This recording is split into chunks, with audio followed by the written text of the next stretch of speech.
Osteopatia, você já deve ter ouvido falar, é uma especialidade da fisioterapia que trata de problemas ósseos, funcionais e até aqueles que comprometem o desenvolvimento de uma criança. Mas quem explica melhor isso pra gente é a jornalista Cláudia Duarte, que conversou com uma especialista no assunto. Olá, bom dia! Uma especialidade da fisioterapia vem trazendo resultados muito positivos no tratamento de doenças. A osteopatia existe há mais de 100 anos e beneficia adultos e crianças. A osteopata Ana Paula Cardoso de Mello vai explicar um pouco mais sobre essa técnica. Ana Paula, qual a diferença da osteopatia e da fisioterapia convencional? Então, a osteopatia ela é uma especialidade da fisioterapia aqui no Brasil. Em outros países ela é uma profissão independente ou uma medicina osteopática, como é nos Estados Unidos. E ela está já no Brasil há mais ou menos 25 anos. Então já existem várias pessoas já sendo formadas em osteopatia, que é essa especialidade que tem duração de 5 ou 6 anos após a faculdade de fisioterapia. O tratamento como osteopata vem sempre ligado à dor? Está sempre ligado a questões de dor? Não, você pode procurar um osteopata tanto para prevenção como para tratamento.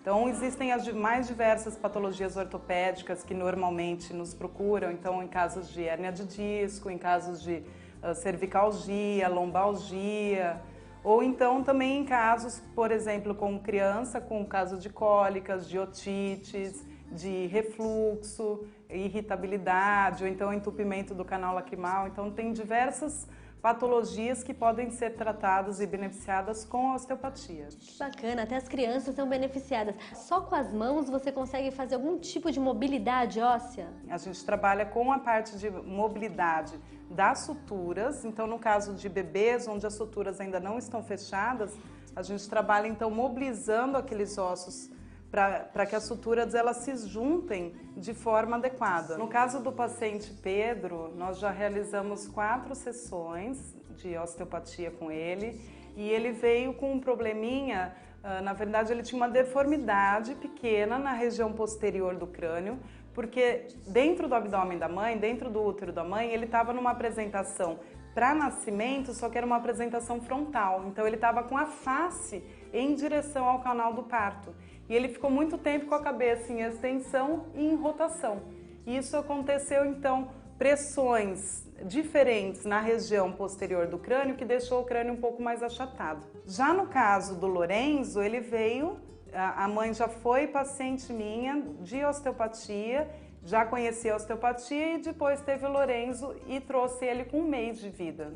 Então a gente trabalhou o refluxo, ele tossia muito, então ele soluçava após as mamadas e foi diagnosticado pelo pediatra um refluxo, um pequeno refluxo, que com 2 sessões de osteopatia a gente já conseguiu trabalhar esse refluxo e ele nunca mais teve mais nada. I want you just the way you are. Mas existe também um trabalho cranial para adultos, principalmente no caso de sinusite, no caso de cefaleias. Então a gente consegue trabalhar também essa parte cranial. E também é importante trabalhar a região de base de crânio, principalmente pela melhora da vascularização, tanto da parte cerebral, como também da parte de inervação do sistema nervoso parasimpático, que vai em direção às vísceras. Então aí a gente trabalha a coluna vertebral, trabalha o crânio e também depois trabalha as vísceras. Muito obrigada, Ana Paula, pela entrevista. E amanhã não perca no Jornal A Tribuna, na coluna Vida em Dia, um pediatra vai falar sobre os reais motivos que devem fazer com que a mãe leve o filho para o hospital. E semana que vem eu volto com mais dicas.